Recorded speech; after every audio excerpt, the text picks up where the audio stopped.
오늘 말씀은요, 말라기서를 보겠습니다. 말라기서 1장으로 가겠습니다. 말라기서 1장 2절과 3절 두 구절이거든요. 말라기 1장 2절과 3절 스크린에 나와 있으니까 우리 2절과 3절을 우리 한 목소리로 짧으니까요 함께 합독하겠습니다. 함께 하겠습니다. 여호와 내가 너희를 사랑하나 너희는 이르기를 주께서 어떻게 우리를 사랑하셨나이까 하는도다. 나 여호와가 말하노라. 에서는 야곱의 형이 아니냐. 그러나 내가 야곱을 사랑하였고 에서는 미워하였으며 그의 산들을 황폐하게 하였고 그의 산업을 광야의 이리들에게 넘겼느니라. 아멘. 하나님의 말씀입니다. 통독 스케줄을 따라서 이제는 지난주 목요일날 우리가 말라기서를 다 읽었었거든요. 이제 그 중에 오늘 그 앞부분, 1장의 앞부분을 가지고 말씀을 나누려고 합니다. 여러분, 여기서 나와 있는 말라기 선지자는 구약의 마지막 선지자예요. 그래서 이 뒷부분을 보면 그 다음에 곧바로 신약전서 이렇게 나오죠. 구약의 마지막 선지자예요. 그리고 그가 활동했던 때는 예수님이 오시기 400년 전에 활동을 했던 선지자였죠. 그러니까 그 후에 예수님이 오시기 전 400년 전에 활동을 했는데 그게 마지막 선지자예요. 그러면 예수님이 오시기 전까지 약 그 400년의 공백기에는 하나님의 말씀이 임하지를 않았어요. 하나님의 말씀이 임한 선지자나 예언자가 나타나지를 않았어요. 그런데 말라기 선지자 당시의 상황을 여러분들께 좀 설명을 드리겠습니다. 그렇게 해서 이제 오늘 말씀을 말씀을 이어가도록 하겠습니다. 먼저 그 상황을 말씀드리면, 그 당시에 이스라엘 백성들은 이제 바벨론 포로로 잡혀갔다가 고레스 칙령에 의해서 다시금 예루살렘으로 돌아오게 되잖아요. 돌아와서 그들은 무너졌던 예루살렘 성전을 재건했어요. 얼마나 기대가 부풀었겠어요. 그렇죠? 성전을 재건했으니까 이제 하나님께서 우리를 다시금 흥왕케 하시겠구나. 그렇게 기대에 부풀었었어요. 정말 영광스러운 메시아 왕국이 이제 우리에게 이루어지겠구나. 그렇게 기대를 하고 있었어요. 하지만 그런데 그들에게 닥쳐있는, 그들이 지금 당하고 있는 현실은 그렇지를 못했습니다. 그들은 여전히 페르시아 제국의 지배 아래 억압을 당하고 있었고 고통을 당하고 있었고, 그러다 보니까 자연히 경제적으로 어려움을 겪고 살았던 거예요. 근데 이러한 고통의 시간들이 장시가 아니라 좀 길어지다 보니까 그들은 점점 더 영적으로 지쳐가고 있었습니다. 사람이 길면은 그 고통이 길어지면 이게 장사가 없다고 그러잖아요. 그렇죠?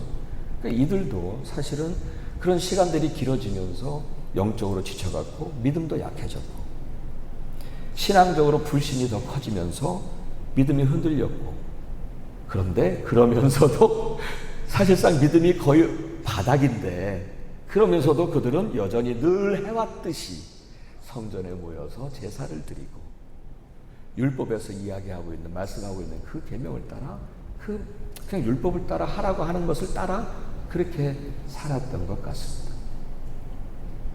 상황을 보면 충분히 이해가 됩니다만, 그렇다고 해서요, 어떤 이런 상황이 왔다고 해서 자신들이 가지고 있었던 신앙과 믿음을 버리면 안 됐잖아요. 그렇죠? 그런데 이스라엘 백성들은 당장 자기들 눈앞에, 자신의 삶의 눈앞에 불편한 현실들이 있으니까 그만 신앙적인 불신들이 더 커져갔던 거예요. 자신들은 메시아의 왕국이 올 거라고 기대했었는데 성전이 완공되어지면 그날이 올 거라고 그렇게 기대했었는데, 그러니까 이러한 영적 상태를 가지고 있었기 때문에 그러한 영적 상태를 반영하듯 그들은 하나님께 불신하는 질문들을 가지고 살았더라고요. 근데 그들이 가지고 있었던 그 불신하는 그 질문들을 이 바로 말라기서를 통해서 볼 수가 있는데요. 이 말라기서는 그러한 질문들이 6가지 질문들이 나와 있다고 그럽니다. 근데 그것에 대해서 그렇게 질문을 던지는 것에 대해서 하나님께서 이제 대답하시는 내용이 바로 이 말라기서라고 할 수 있습니다. 나중에 여러분 읽지 못하신 분들은 한번 꼭 읽어보세요. 말라기서를. 근데 그 중에 제일 먼저 던진 질문이 바로 오늘 우리가 읽었던 2절과 3절에 나오는 그 질문을 던진 거예요.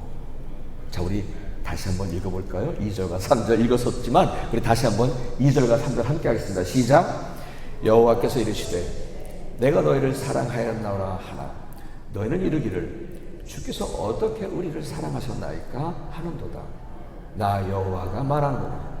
에서는 야곱의 형이 아니냐? 그러나 내가 야곱을 사랑하였고 에서는 미워하였으며 그의 산들을 황폐하게 하였고 그의 산업을 광야의 이리들에게 넘겼느니라. 그래요.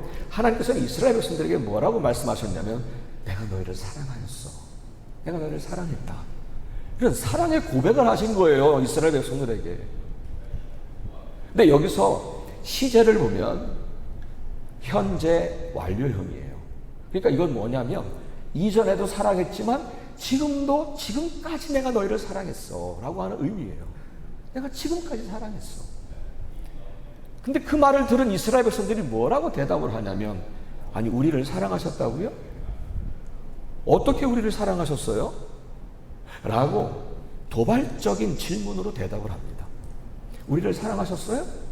언제 사랑하셨어요? 무엇으로 어떻게 사랑하셨어요? 라고 이렇게 물은 거예요.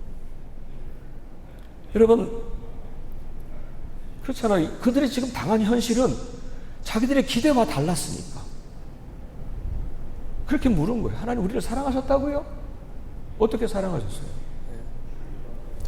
여러분 하나님은요 분명히 이스라엘 백성들에게 내가 너희를 사랑했어 라고 말씀을 하셨는데 이스라엘 백성들은 그걸 모르는 거예요. 어떻게 사랑하셨냐고 물은 거예요. 그것은 뭐예요? 그들은 그 하나님의 사랑을 발견하지 못했고 느끼지 못했다는 거예요. 그러면 왜 그런 상황이 벌어졌을까요? 왜 그런 상황이 되었을까요? 하나님이 거짓말하신 건가요? 여러분 그러면 그 하나님은 아니죠. 하나님은 거짓말 하실 수 없는 분이잖아요. 그러면은 하나님께서 내가 너희를 사랑했다라고 말하는 것은 맞는 얘기예요. 여러분 믿으시죠? 하나님 여러분 그러니까 하나님 그 너희를 사랑했어라고 당신의 백성들에게 말씀하신 거예요. 그렇다면 누가 문제였던 거예요? 예, 이스라엘 백성들에게 문제가 있었던 거예요. 그래서 하나님의 사랑을 발견하지 못했고 그리고 느끼지 못했다는 거예요. 여러분 한번 우리 자신을 한번 생각해 보세요. 우리 자신을 우리가 하나님의 사랑을 기대하죠. 우리가 하나님의 사랑을 기대할 때 그 사랑은 어떤 모양이냐면 다분히 인간의 욕심에 기반한 사랑을 기대하고 있더라고요. 그럴 때가 많아요. 좀 더 세상적으로 좋은 것을 주시기를 기대하고 좀 더 잘 되게 해주시기를 기대하고 좀 더 내가 혹 힘들고 어려운 일을 만나면 다 없애주시고 내가 원하고 내가 바라던 대로 이루어 주시기를 원하고 내가 어떤 잘못을 해도 책망하지 않았었으면 좋겠고 돈이 더 잘 벌렸으면 좋겠고 아픈 일도 없게 하시고 혹 어려운 일을 만났을 때는 다 해결해 주시고 우리는 그럴 때에 아 하나님이 우리를 사랑하시나 보다 우리는 그렇게 말을 합니다. 그래요. 우리가 하나님께 사랑을 기대하는 것은 이스라엘 백성들처럼 다분히 인간적인 욕심에 기반한 사랑을 기대하고 있는 거예요.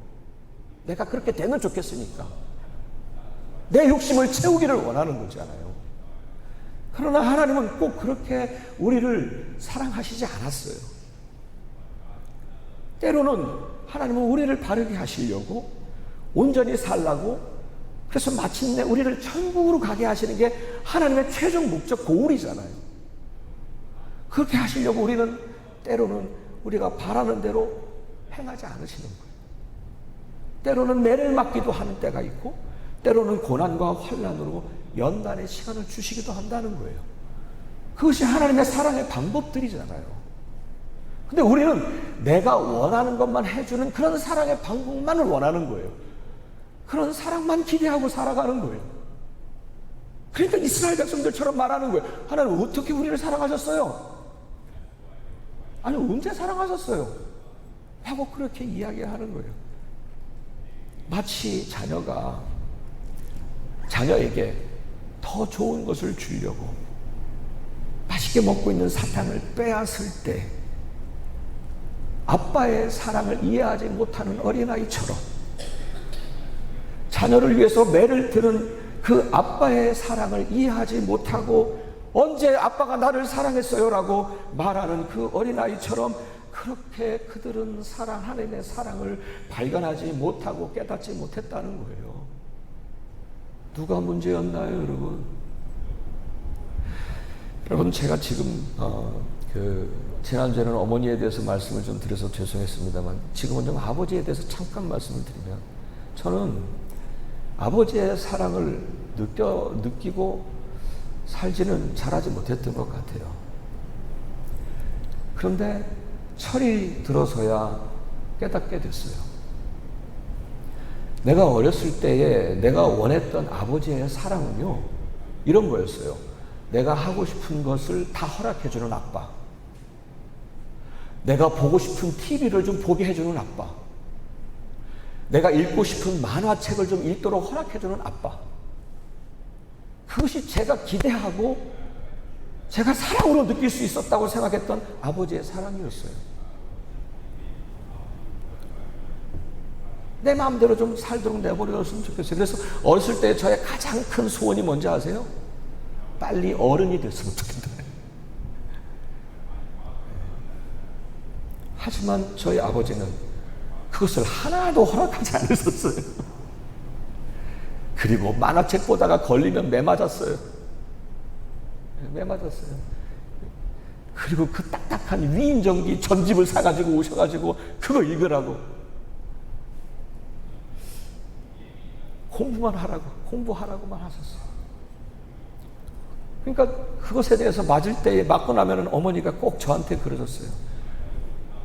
아빠가 너를 사랑해서 그런 거야. 아빠가 너를 사랑해서 그런 거야. 그렇게 말씀하셨지만 여러분 그 말씀이 내 귀에 들어오겠어요, 여러분?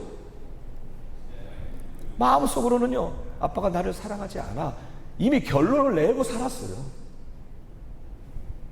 참 오랫동안 그렇게 살았어요. 그런데 철이 들어서야 깨달았습니다. 아버지는 아버지로서의 사랑을 하신 건데 내가 너무도 철이 없어서 내 생각에 맞는 사랑만을 원했으니까 아버지의 사랑을 볼 수가 없었던 거죠. 느낄 수가 없었던 거죠. 그것을 느낄 때마다, 그것이 기억날 때마다, 돌아가신 지 30년이 됐거든요, 아버지가. 예. 근데 그럴 때마다 아버지께 참 죄송해요.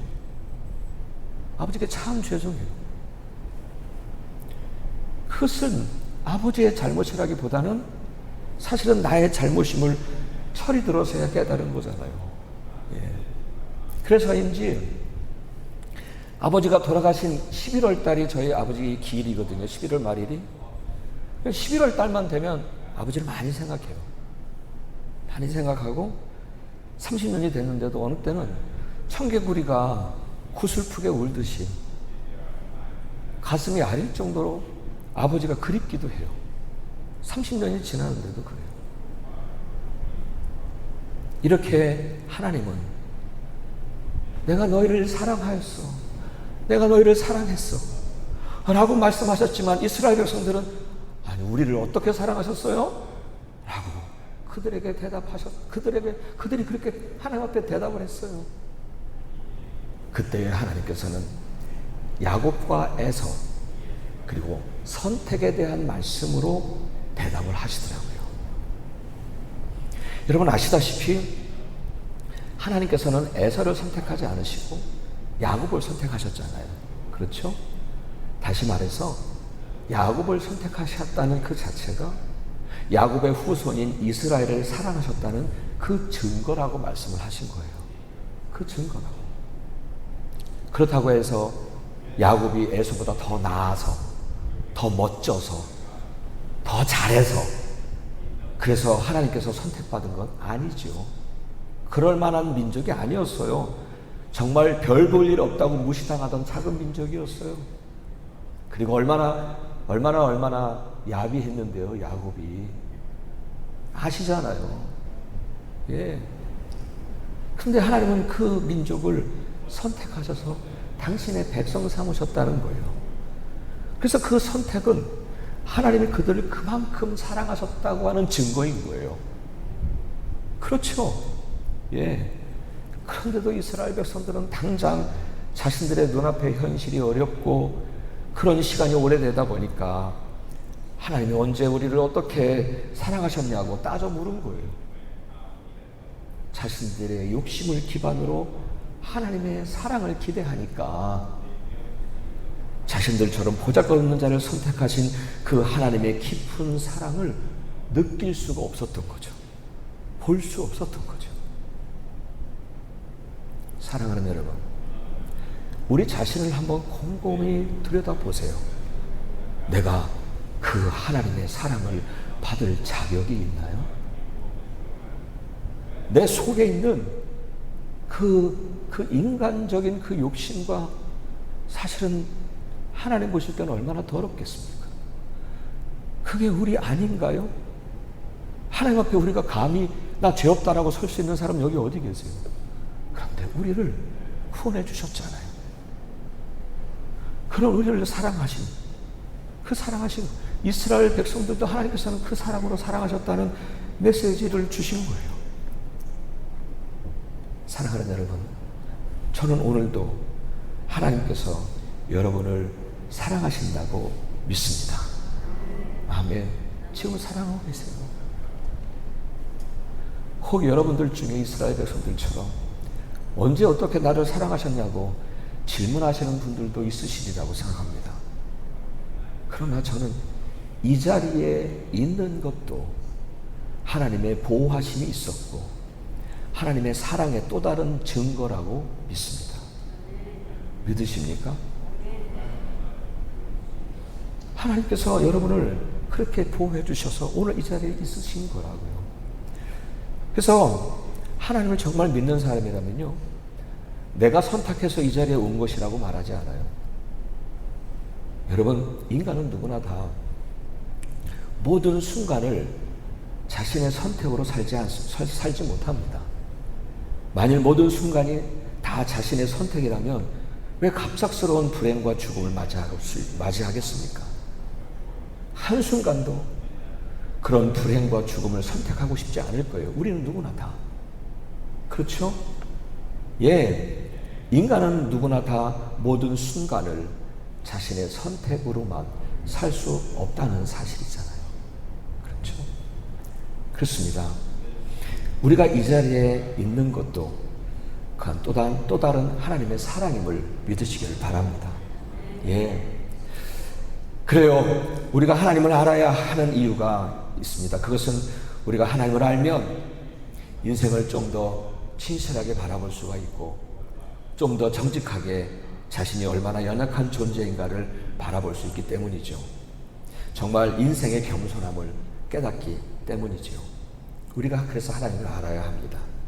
마치 부모님이 자녀들에게 매일 그 사랑을 느끼게 하지는 못하지만 때로는 매를 드시기도 하지만 그러나 변함없이 자녀를 사랑하는 것처럼 하나님은 오늘도 여러분을 선택하셔서 이곳에 서게 하신 것 그 자체가 하나님의 변함없는 사랑의 증거임을 믿습니다.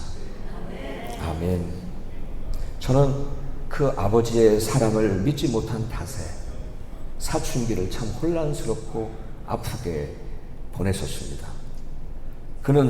그리고 저는 그 시간 동안에 정말 많은 것들을 잃어버렸습니다. 사랑하는 여러분, 다시 말씀을 드리고 싶은 것은 하나님은 나를 사랑하시기에 나를 선택하셔서 오늘 이 자리에 서게 하신 줄 믿습니다. 아멘. 우리는 보이지 않지만 그 보이지 않는 손이 여러분을 지금까지 보호하시고 오늘 이 자리에 앉게 하신 거죠. 아멘. 내가 숨을 쉬면서도 숨을 쉰다는 것을 느끼지 못하고 살아가는 것처럼 하나님의 사랑을 받으면서도 그 사랑을 느끼지 못할 수가 있을 거예요. 하지만 보이지 않지만 내가 숨을 쉬도록 공기가 있는 것처럼 하나님도 여전히 우리를 사랑하고 계심을 믿으시기 바랍니다. 아멘. 아멘. 예. 따라서 여러분, 혹이라도 삶이 힘들고 어렵다 할지라도 이스라엘 백성들이 그랬던 것처럼 하나님의 사랑을 의심하지 마시기를 바랍니다. 하나님의 사랑을 믿으며 살아가는 사람들은 삶의 시간을 걱정과 근심과 두려움 속에 보내지 않습니다. 헛되이 보내지도 않습니다. 짧은 인생이지 우린 참 짧은 인생을 살아가고 있는데요. 그렇게 헛되이 혼란스럽게 아프게 보내지 않습니다. 사랑하는 여러분, 세상이 어떠한 삶이 있다 할지라도 하나님께서 우리를 사랑하고 계시고 우리를 이렇게 안고 가고 계심을 믿으시기를 축복합니다. 여러분, 세상에서 조금 얻는 것 때문에 그리 좋아하지 마세요. 그런 것들을 쫓다가 어쩌면 인생에서 더 소중한 것들을 잃어버리는 그런 삶을 살 수 있기 때문입니다. 여러분, 오늘 저는 여러분을 다시 이 믿음의 길로 여러분을 초대합니다. 과장되고 허황된 인생을 그려드리고 싶지는 않습니다. 가장 정직하게 인생을 그리면서 그러면서 그 속에서도 진정한 자유를 누리며 행복할 수 있는 그런 믿음의 길로 여러분을 초대하고 싶습니다. 여러분, 하나님은 여러분을 사랑하고 계심을 믿으시기를 바랍니다. 아멘. 당신의 독생자까지 내어주실 정도로 저와 여러분을 사랑하셨고 또 지금도 사랑하고 계십니다. 그 사랑을 믿으면은요, 사도 바울의 고백이 나옵니다. 이렇게 사도 바울은 고백합니다. 어떤 환난이나 곤고나 박해나 기근이나 적신이나 위험이나 칼이라도 우리를 사랑하시는 이로 말미암아 우리가 넉넉히 이기느니라. 아멘. 여러분, 이 믿음으로 담대하게 사시기를 축복합니다. 여러분, 이번 한 주간에도 이 하나님의 사랑을 믿으시고 승리하십시오. 아멘. 여러분, 하나님은 여러분을 사랑하고 계십니다. 아멘.